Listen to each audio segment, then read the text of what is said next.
안녕하세요. 성서와 함께 시간입니다. 저는 광주다일교회 김우신입니다. 무더위 습한 날씨 속에 어떻게 지내시는지요? 폭염이 계속되고 있습니다.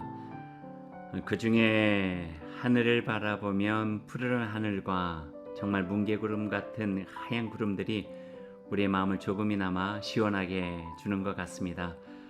그런 마음으로 하루하루를 그 무더위 속에서도 건강하게 지내야 되겠습니다. 어쩌면 하나님의 말씀이 그렇죠. 우리의 삶이 버겁고 힘들 때에 주님께 주시는 그 말씀이 우리 마음을 시원하게 합니다. 살아가야 될 길을 바라보기도 하고 답답했던 마음속에 하나님께 주시는 위로를 경험할 수도 있고 또 하나님께서 우리와 함께 하신다고 하는 그 든든한 믿음 가운데 하나님의 사랑의 힘으로 살아낼 수 있도록 도우시는 그 힘이 바로 말씀 가운데 있습니다. 그 말씀을 믿고 살아가는 것이 신앙이고요. 여러분 어떻게 생각하세요? 하나님의 사람들은 하나님의 말씀을 들어야 되잖아요. 성경 말씀 속에 이런 대목이 있어요. 내 양은 나의 음성을 듣는다. 그러니까 하나님의 백성이라면은 하나님의 양이라면 우리의 목자 대신 하나님의 음성을 듣고 살아가는 이라 이렇게 표현할 수 있는 거죠. 우리가 이 세상에 살아가면서 그리스도인이라고 할 수 있는 게 무엇이 있을까요? 하나님의 사람이라고 할 수 있는 것, 하나님의 자녀, 그분의 백성이라고 하는 것이 무엇이 있을까요? 그것은 다름 아닌 하나님의 말씀을 우리가 듣고 살아간다 하는 거죠. 그 음성을 듣고 그 음성에 반응하며 내 삶을 조율하고 잘 걸어가고 있는지, 잘 살아가고 있는지, 내가 가고자 하는 방향은 분명한지 하나님의 뜻과 하나님의 말씀 안에서 우리를 반추하며 살아가는 삶, 이게 바로 하나님의 백성 된 삶이요 또 그리스도인 된 삶의 모습이라 이야기할 수 있을 것 같습니다. 예레미야, 우리 예언서 중에 또 하나의 책을 이야기하면서 오늘 하나님의 말씀에 정말 정직하게 온몸으로 반응하며 살아갔던 한 사람을 여러분과 함께 나누게 될 것입니다. 나눠주신 말씀 속에 우리의 삶 가운데도 주시는 하나님의 음성 들을 수 있는 소중한 시간 될 수 있기를 바랍니다.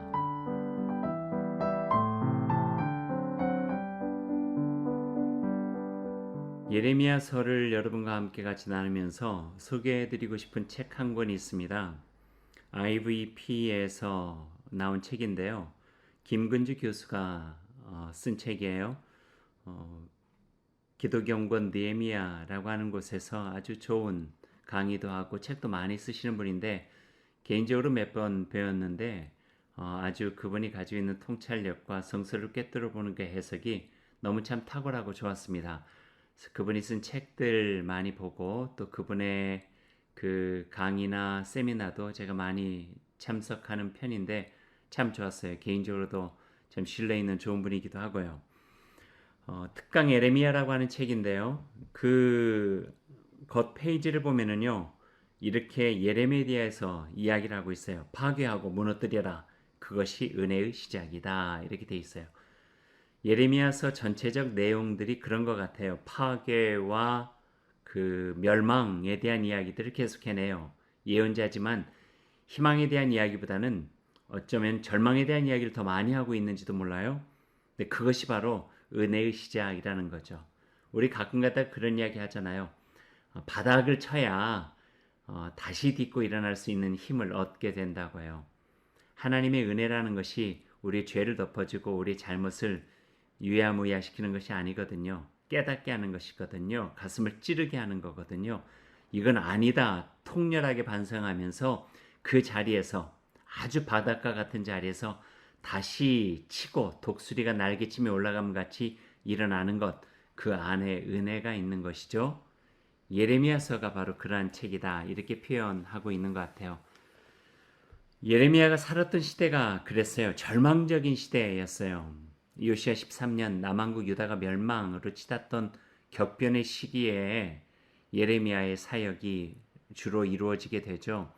다른 예언자들이 때로는 희망의 이야기를 하고 하나님의 은혜와 사랑을 이야기할 때 예레미야는 그러지 않았어요.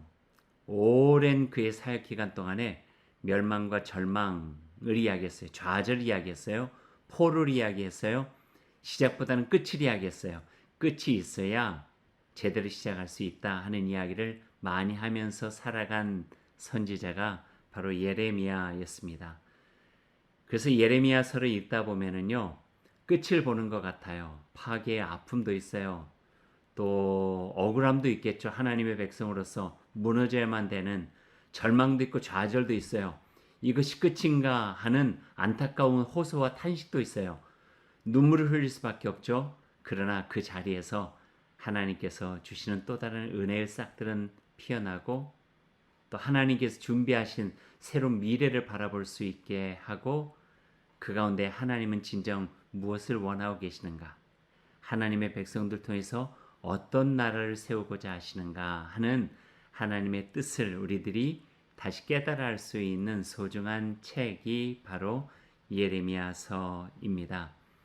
예레미야 선지자, 여러분 가장 많이 들은 예레미야에 대한 이야기가 어떤 이야기세요? 제가 많이 들었던 이야기는 눈물의 선지자, 탄식의 선지자. 눈물과 탄식이 많았던 이가 바로 예레미야 선지자였어요. 예레미야 예언자가 살아낸 시대가 그랬죠.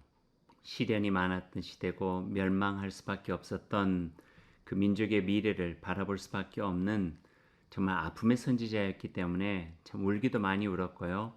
또 고생도 정말 많이 했어요.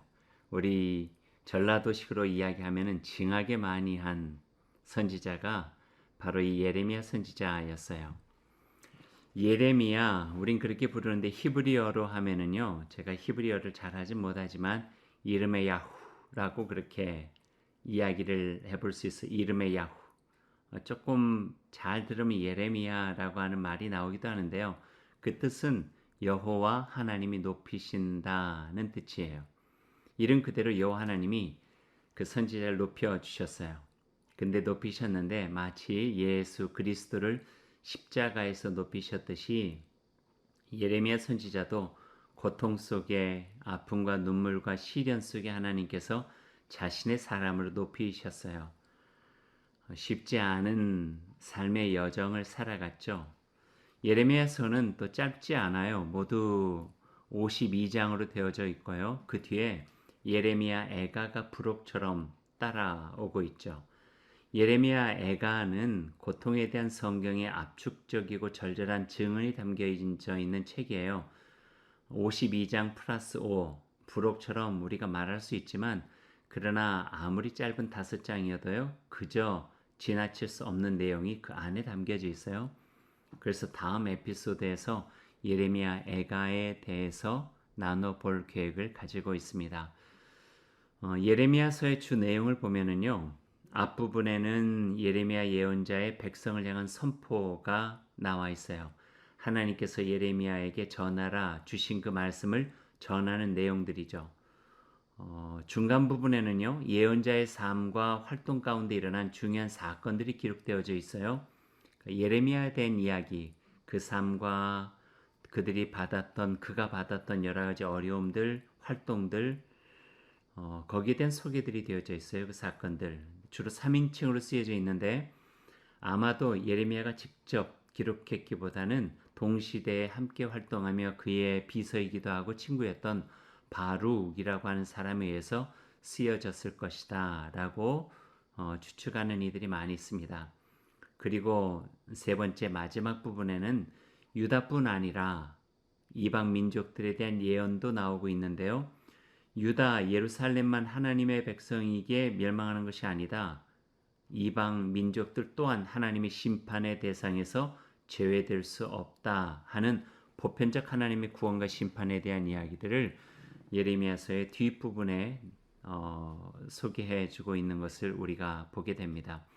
조금 더 구체적으로 예레미야서의 전체적 구성을 보면은 이렇게 이야기해 볼 수 있습니다. 52장 중에 처음 1장에서부터 25장까지는 예루살렘과 유다에 대한 예레미야의 심판의 말씀, 물론 하나님의 심판이죠. 그걸 예레미야가 대언했을 뿐이니까요. 그 부분에 대한 내용이 나오고요. 26장에서부터는 거짓된 희망을 주는 거짓 예언자들에 대한 이야기가 나와요. 사람이요, 자기가 듣고 싶은 이야기를 해주면은 내 편인 것 같아요. 나를 위한 것 같아요. 근데 자기가 듣고 싶지 않은 이야기를 하는 사람은 꼭 남의 편 같아요. 그래서 그 말을 듣기 싫어하죠. 그런데 대부분이요, 나의 귀에 쏙쏙 들어온 좋은 말 해주잖아요. 거짓인 경우들이 많이 있어요.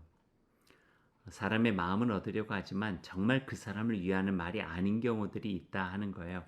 특별히 어떤 판단을 하고 결정을 해야 될 냉정한 시기에는요, 그래서 구별해서 잘 들어야 돼요. 이게 나에게 좋은 말인지 안 좋은 말인지 보다는 나의 삶에 유익한 말인지, 이게 정말 중요한 말인지, 이걸 구분해서 듣는 것이 지혜고 분별력이에요. 그래야 훗날 후회하지 않고 바른 결정들에 의한 바른 모습들을 가져갈 수가 있게 되거든요. 26장에 나오는 거짓된 희망을 주는 거짓 예언자들, 그에 반해서 예레미야는 듣기 싫은 이야기 참 많이 해요. 그러나 그것이 하나님께서 전해 주셨던 말씀이었죠. 30장부터는요, 이스라엘과 유다에 대한 진정한 구원이 무엇인지를 예레미야를 통해서 전해 주고 계세요. 진정한이 중요해요. 진정한 구원이 무엇인가? 진정한 구원에 합당한 삶의 모습이 무엇인가? 하나님께서 펼쳐가신 섭리는 어떤 것인가 하는 부분이겠죠. 34장부터는 왕과 백성에 대한 경고의 이야기, 39장부터는 예루살렘 함락과 생존자들의 운명이 어떻게 될 것인가에 대한 이야기, 46장부터는 아까 세 부분으로 나눠질 때 마지막 부분이었던 이방 민족들에 대한 심판의 말씀이 나오고, 마지막 52장에 예루살렘 함락과 바벨론 포로에 대한 말씀으로 예레미야서 52장의 말씀이 마무리되고 있습니다. 예레미야서의 그 내용으로 조금 들어가 보겠습니다. 예레미야서는 하나님이 부르셔서 그 사명을 감당한 예언자 예레미야의 삶과 선포, 그리고 그 역사적 정황, 그 상황에 대한 책이 예레미야서입니다. 예레미야서에서 주되게 우리가 만나는 이는 바로 선지자 예레미야죠. 예언자 예레미야라고 할 수도 있겠고요. 격변의 시대에 참 험난한 인생을 살아가는 사람이 바로 예레미야입니다. 다른 예언자들도 그랬지만 더 어쩌면 힘들고 격변의 삶 속에서 모진 인생을 살아간 이가 바로 예레미야 선지자 같아요.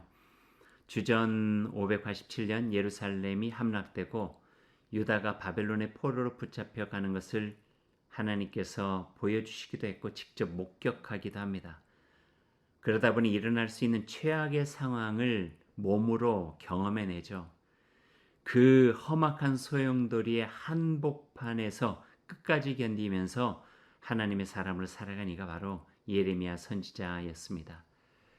그러니 부르짖고 부르짖으며 호소에 가까운 기도를 드릴 수밖에 없었고, 듣지 않고 관심도 없었던 꽉 막힌 벽과 같은 다친 마음의 이스라엘 백성들에게 하나님의 말씀을 전하고, 또 전하다 보니 모욕과 고초와 비아냥을 당하면서도 하나님 사람의 소임을 다 해낸 사람이 바로 예레미야 선지자였습니다. 마치 일제시대와 전쟁의 참담한 속에서 교회를 지키고 신앙을 지킨 이들처럼 예레미야도 정말 바닷가 같은 모진 삶을 살아낸 사람 중에 하나였죠. 예레미야 선지자에게는 여러 가지 힘든 부분이 있었는데, 먼저는 외부에서 오는 폭풍과 같은 공격이었어요. 힘들었어요. 육체적으로, 심리적으로, 삶으로 그 공격은요, 버거웠고 이겨내기가 어려웠어요. 그러나 그보다 더 힘들었다 볼 수 있는 것은 그 내면에서 치솟는 불 같은 의심, 이렇게 표현해도 될까요? 그 의심이었어요. 하나님의 사람인데 그 백성들에게 하나님의 은혜와 사랑을 선포하고 싶잖아요.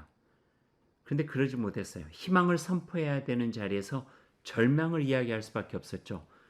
근데 그가 믿고 그가 섬겼던 하나님은 희망의 하나님이었는데, 그 하나님이 그의 입술에다가 이 백성을 향하여 절망과 멸망을 이야기하라 하시는 거예요. 그러니 그 안에 믿어지지 않았죠. 그러니 전할 수밖에 없었고요. 전하는 과정 속에 내적인 충돌들이 계속 일어날 수밖에 없었던 이가 바로 예레미야였죠. 하나님의 보호하심 속에 건재한 민족의 모습을 전하는 조금은 폼나는 선지자로 살고자 했는데 얼마 안 가 멸망할 수밖에 없습니다. 이 하나님의 백성이지만 민족이 파멸할 수 있습니다라고 하는 그 마지막 때를 전해야 되는 그 내적인 갈등들이 얼마나 심했나 하는 것들을 예레미야서를 통해서 우리가 느낄 수가 있습니다. 자기 자신 안에서도 받아들이기 어렵고 소화되지 않는 말을 하나님의 말이라 전하는 그 모습에 힘들어했고 그로 인한 의심과 조롱과 영적인 피로감은 그의 마음과 감정을 절벽까지 몰아갈 수밖에 없었죠. 그래서 우는 거예요. 하염없이 우는 거예요. 그 어려운 상황을 이겨낼 수 있는 힘은 하나님 앞에 그 마음을 그대로 고스란히 가져가서 눈물을 흘리면서 호소할 수밖에 없는 것. 그것이 예레미야가 그 시련의 시기를 이겨낼 수 있었던 유일한 힘이었죠. 눈물로 호소하면서 자신의 고충과 고뇌를 믿음으로 승화해내는 굳센 믿음의 사람, 그 사람의 이름이 바로 예레미야였습니다. 여기에서 잠깐 참고 삼아서요. 시대에 따라 예언자들의 선포의 내용이 조금은 차이가 나거든요. 그에 대한 이야기를 조금 설명을 드릴게요. 예언자들이 주로 활동했던 시기가 주전 9세기, 주전 8세기, 주전 7세기였어요. 그 시기는 이스라엘이 우상 숭배하고 하나님의 말씀에서 벗어나 있었던 시기, 그리고 이스라엘이 공격을 당하고 있는 시기, 그리고 마지막으로 돌이킬 수 있는 기회라 여겼던 시기, 그리고 마지막 북이스라엘 멸망하고 남유다가 멸망해 나가는 시기, 이런 9세기, 8세기, 7세기에 예언자들이 활동을 많이 하거든요. 그 시대에 따라서 예언자들의 선포의 내용이 조금씩은 차이가 나요. 주전 9세기는 주로 엘리야와 엘리사가 활동을 했는데 북이스라엘에 심각한 병에 걸렸다고 하나님께로 돌아가야 된다고 호소하고 있어요. 경고하고 있죠. 이대로는 안 된다. 이대로 계속 지속하고 돌이키지 않으면 하나님께서 이 백성을 칠 것이다 하는 것이죠. 주전 8세기에 들어가면은요, 북에서는 북이스라엘은 아모스와 호세아가, 남유다에서는 이사야와 미가 선지자가 각각 활동을 하고 있어요. 그때의 메시지는요, 주로 지금이 돌이킬 수 있는 마지막 기회라 이야기를 하고 있는 거예요. 그 외치는 시대에 북이스라엘 멸망하고 남유다만 남게 되죠. 물론 우리가 지난 에피소드에서 이야기했듯이 이사야서는 제1 이사야, 제2 이사야, 제3 이사야, 그래서 시대에 따라서 조금 다르게 그 내용이 전개가 되고 있지만요. 주전 7세기에 활동한 선지자들은 예레미야, 오늘 우리가 다루고 있는 그분과 에스겔 선지자예요. 회개의 촉구보다는 심판을 받아들여라. 정직하게 우리가 잘못했음과 그에 따른 하나님의 징계를 받아들이는 것이 우리가 할 수 있는 일이다. 그리고 거기에서 새로운 시대를 준비해야 된다 하는 이야기들을 이 두 예언자를 통해서 하나님께서는 전달해 주고 있습니다. 참고 삼아서 예언서를 읽을 때 여러분들이 그 염두에 두시면 좋을 것 같습니다.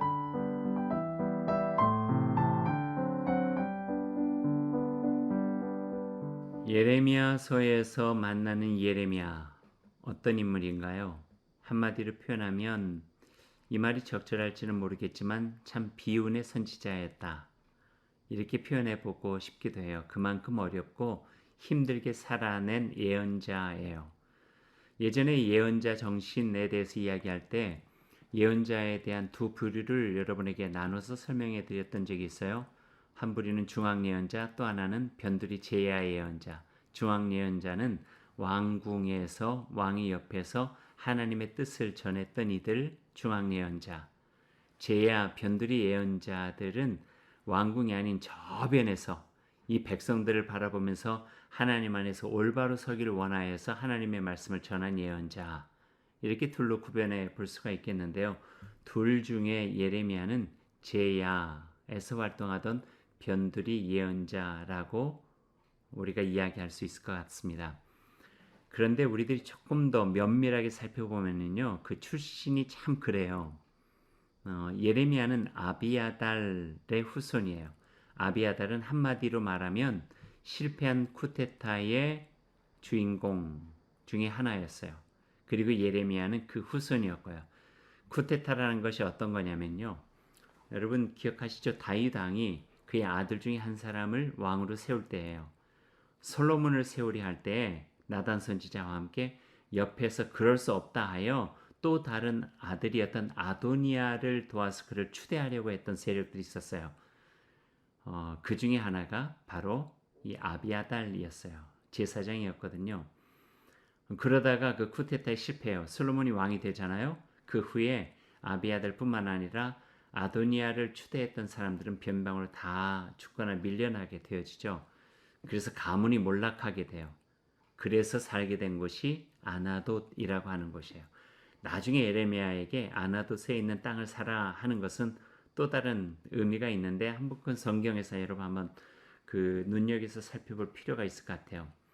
말하자면 이런 거죠. 아비아달의 후손으로 몰락한 그 제사장의 집안, 예전에 반란으로 아도니아를 세우려다가 실각한 집안의 후손 예레미야. 예레미야가 하나님의 말씀이 그 안에 있다 하여 이 나라가 멸망할 것이라고 예언을 하고 있는 거예요.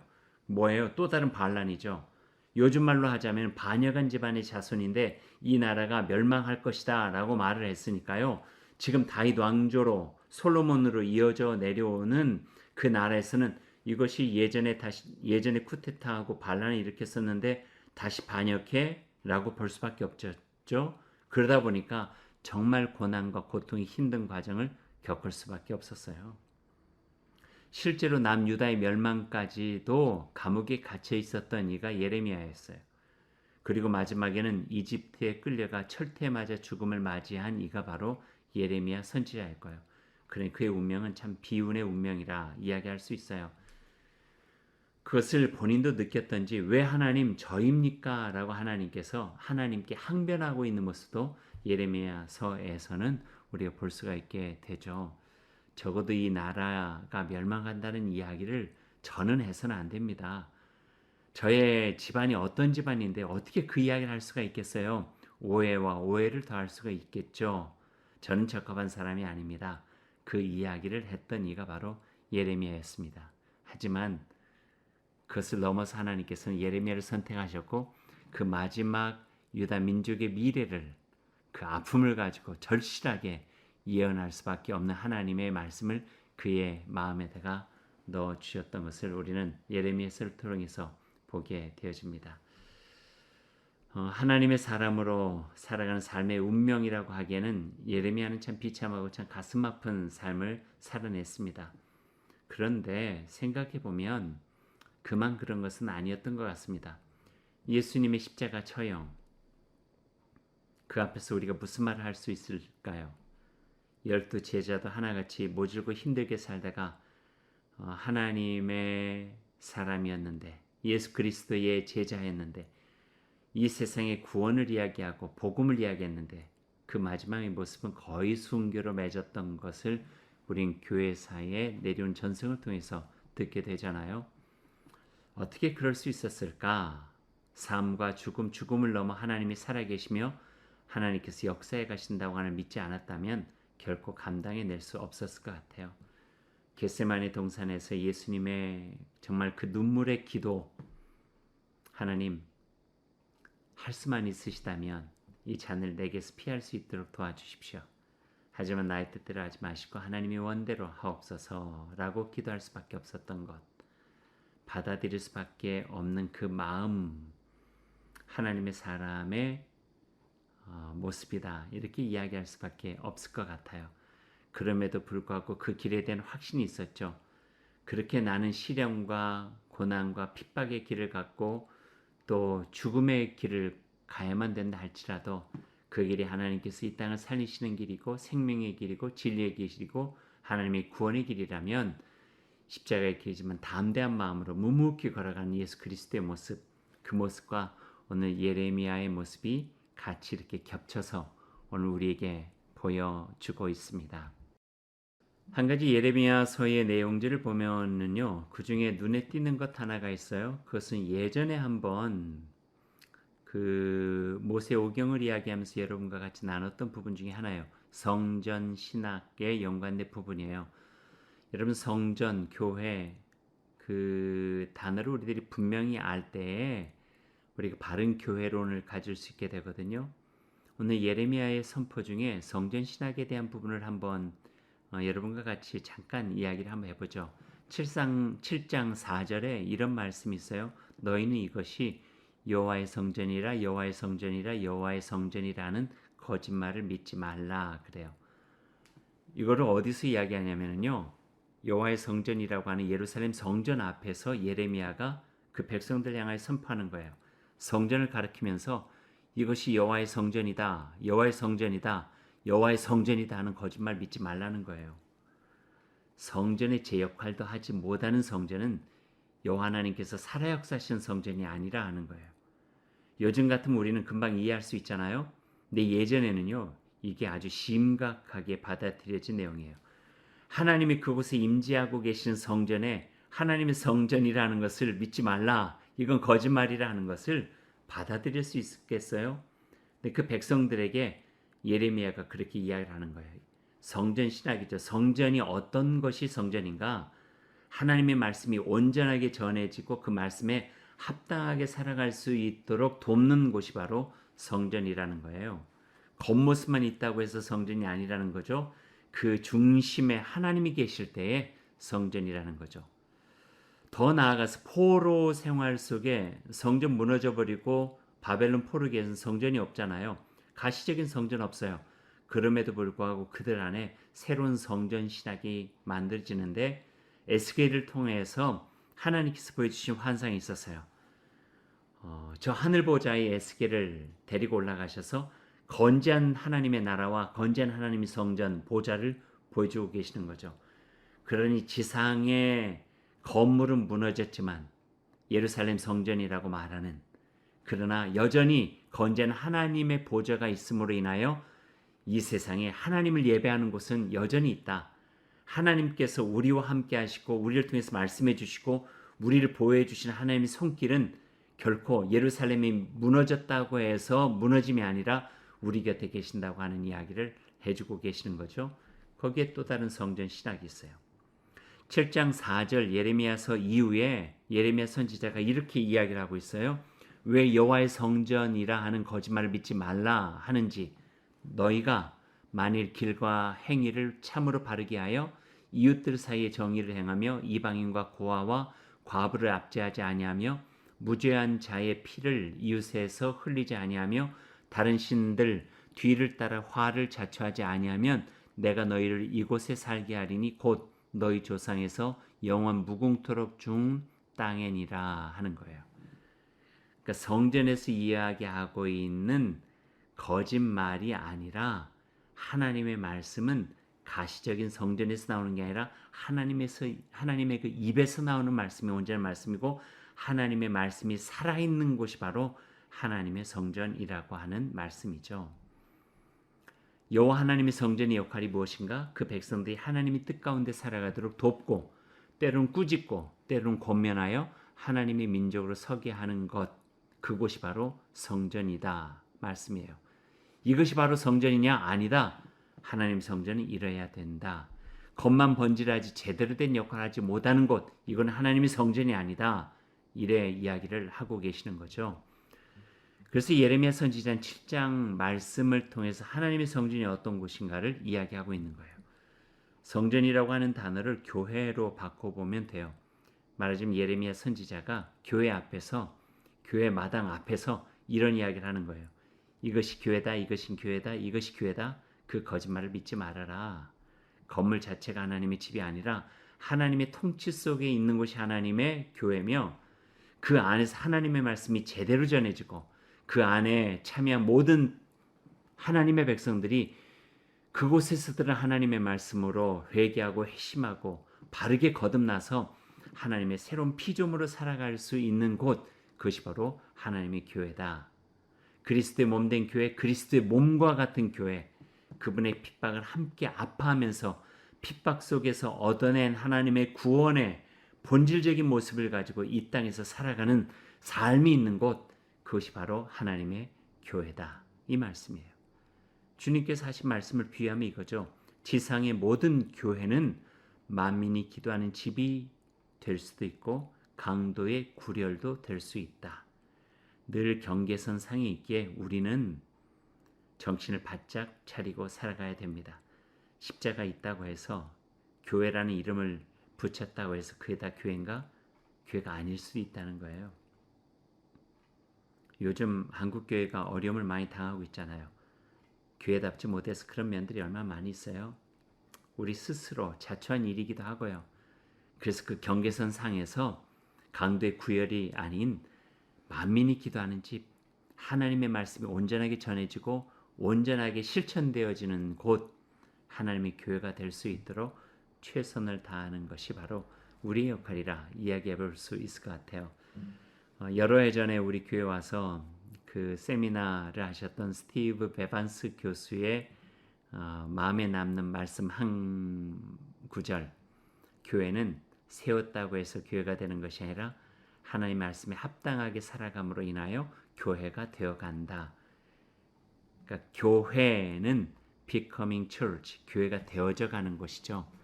사람이라 해서 다 사람이냐? 사람다워야 사람이지. 마찬가지예요. 교회라 해서 다 교회인가? 교회다워야 교회지.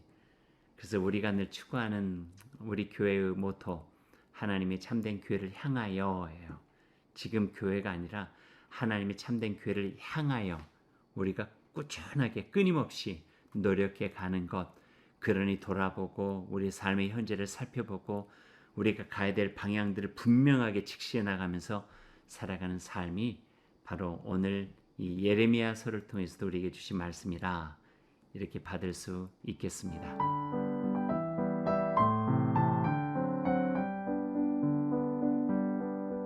예레미야서를 보게 되면은 거기에 또 하나 우리들이 내용 속에서 볼 수 있는 게 하나님의 구원의 패턴이에요. 이 구원의 패턴은 비교하자면 사사기에서도 비교할 수 있겠고요. 또 예언서 전반적으로 보편적으로 나타나는 구원의 패턴이 매우 명확하게 보여주는 곳이 바로 예레미야서라 이렇게 이야기해 볼 수 있을 것 같아요. 하나님의 심판은 오랜 불순종이 누적된 결과예요. 한두 번 잘못했다고 하나님께서 심판하지 않으세요.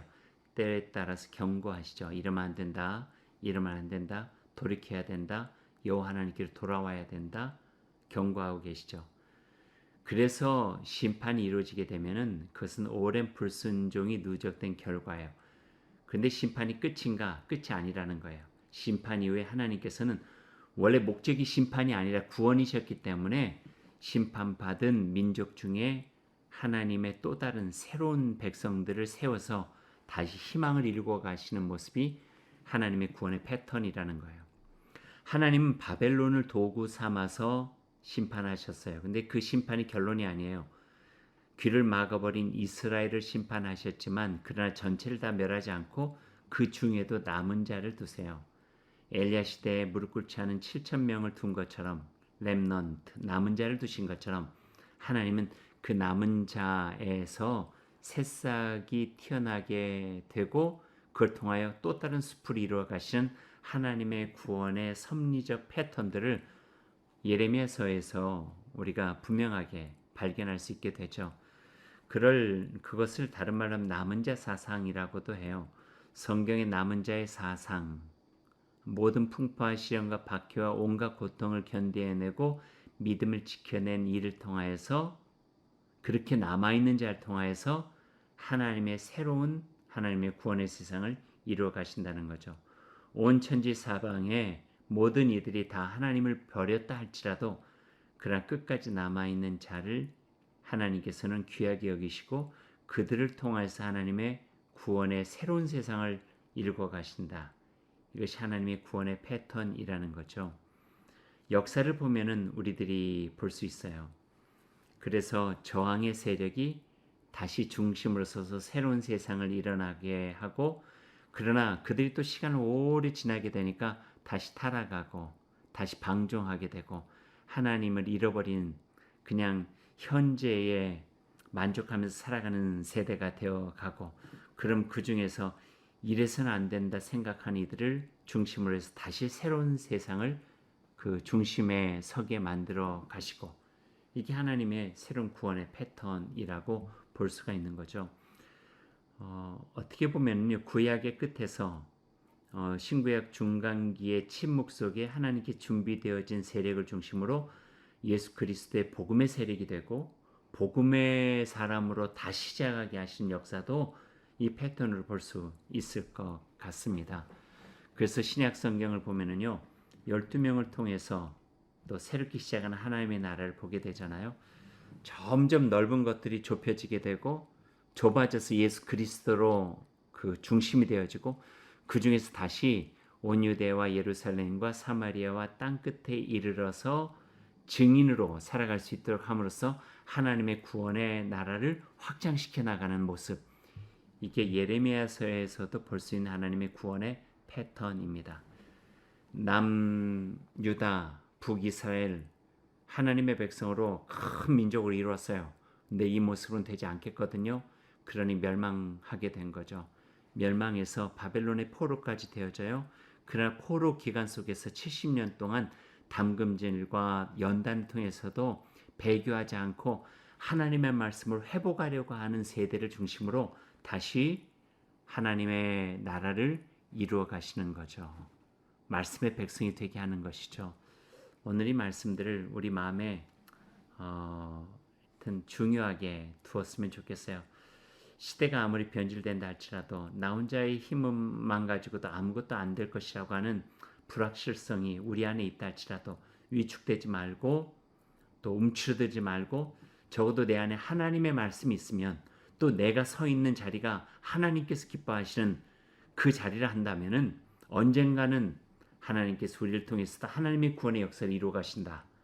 여기에 대한 굳건한 믿음이 바로 우리를 좁은 길이지만 그 자리에 서게 만드는 힘이 되어지고 우리가 끝까지 위축되지 않고 포기하지 않고 지치지 않고 언젠가 때가 이르면 하나님께서 열매를 주신다고 하는 믿음을 가지고 그 길을 한결같이 갈 수 있도록 이끌어 가시는 하나님의 힘이라 우리가 믿을 수가 있게 됩니다. 그런 삶을 살아가면 참 좋겠습니다. 저도 노력하고 여러분도 노력하고 그래서 함께 노력하는 사람들께 서로 권면하고 용기를 북돋아 주시면서 그리고 구원의 반열에 함께 써나갈 수 있는 그 아름다운 하나님 안에서의 복음의 신앙의 연대가 우리 안에서 이루어져도 참 좋겠다 하는 생각을 해보았습니다. 이제 어느 정도 조금 마무리를 해볼까요? 52장 전체적인 부분들을 우리들이 다 이야기하기 힘들 거예요. 그래도 데일리 브레드가 있으니까요. 중간중간 중요한 말씀들을 묵상해서 함께 나누고 있거든요. 그러니까 여러분 데일리 브레드 꼭 같이 하세요. 그래서 예레미야서도 여러분이 조금 더 깊게 알고 뿐만 아니라 하나님의 말씀과 함께 살아가는 그 삶으로 내 자신을 지켜나갈 수 있는 그런 소중한 기회가 되었으면 참 좋겠어요. 예레미야, 맺는 말로 예레미야에 대해서 한번 정리하고 오늘 마무리를 하죠. 예레미야 선지자는 어떤 사람이었나? 말과 삶이 나누어지지 않는 그 한결같은 삶을 온몸으로 살아낸 선지자. 그만큼 힘들었기에 눈물도 많았던 선지자. 그래서 어려운 시기를 살아가는 우리들에게 힘이 되는 분, 이렇게 표현해 보면 좋을 것 같아요. 이 말은 예레미야서를 여러분의 삶이 참 힘들 때 읽어보면 큰 도움이 된다는 말씀이에요. 어렵잖아요. 믿음으로 버티기 버겁잖아요. 또 쉽지 않잖아요. 예기치 않은 어려움들이 내 삶을 이렇게 공격하고 나의 삶이 매우 움츠려들었잖아요. 그때 하나님의 말씀, 이 예레미야서를 한번 읽어보세요. 그러면 그 많은 시련 안에서 예레미야가 어떻게 하나님께 기도하고 어떻게 생각하고 어떻게 그 시련을 이겨갔는지를 만나게 되고 그 안에서 아주 정제된 소중한 믿음을 우리들이 갖게 되리라 생각하기 때문이에요. 그만큼 소중한 분이 바로 예레미야 선지자입니다. 모진 환란과 세찬 풍파를 뚫고 나온 사람은 그 경험을 통해 다른 이들을 붙잡아주고 격려와 용기를 줄 수 있죠. 예레미야가 바로 그런 분입니다. 하나님의 은혜를 힘입어 그 거친 시대를 이겨냈다면 그에게는 절망을 이야기했고 좌절을 이야기했고 멸망을 이야기했지만 그 가운데서 하나님께 감사하며 기쁨과 겸손한 믿음을 느낄 수 있게 되고 또 참되고 정직한 삶으로 하나님과 함께 그 어려운 시대를 살아갔던 참된 진리의 모습도 우리가 볼 수 있기 때문에 그렇습니다. 예레미야 선지자, 이사야 선지자도 마찬가지지만 세상의 힘에 흔들리는 우리의 삶을 굳건하게 붙잡아 줄 수 있는 귀한 분입니다. 예레미야서를 통해서 그분을 만나기를 바랍니다. 그리고 예레미야 선지자가 보여줬던 그 삶의 모습, 그 믿음의 견고하고 견실한 그 모습이 여러분의 삶에 또 저의 삶에 큰 힘이 되어지고 하나님의 은혜와 사랑을 마음에 담고 우리가 목도할 수 있는 시기는 너무나도 어렵고 또 불의와 부조리로 가득 차 있다 할지라도 그럼에도 불구하고 우리가 우리의 마음을 두고 살아갈 수 있는 소중한 분이 있다고 하는 것을 우리 마음에 두고 하나님의 사람으로 하나님의 백성으로 살아갈 수 있는 그 힘을 예레미야서를 통해서 얻으시기를 바랍니다. 사랑하는 여러분, 하나님은 늘 우리 함께 하십니다. 어떤 상황과 형편과 환경이 있다 할지라도 하나님 우리 안에 계십니다. 시대적인 메시지가 그때그때마다 바뀌어간다 할지라도 하나님께서 우리를 사랑하시고 우리를 통해서 하나님의 구원을 이루신다고 하는 것은 변함없는 진리라고 하는 것, 이것만은 여러분의 마음에 꼭 새겼으면 좋겠습니다. 말씀 한 구절, 예레미야서에 나오는 구절 하나를 여러분에게 읽고 오늘 이 에피소드를 마무리하겠습니다. 나는 너를 사랑하지 않은 적이 없고 앞으로도 그럴 것이다. 예레미야 31장 3절에 있는 말씀입니다. 잘 들으셨죠? 나는, 하나님은 우리를 사랑하지 않은 적이 없고 앞으로도 그럴 것이다. 앞으로 변함없이 사랑하실 것이다.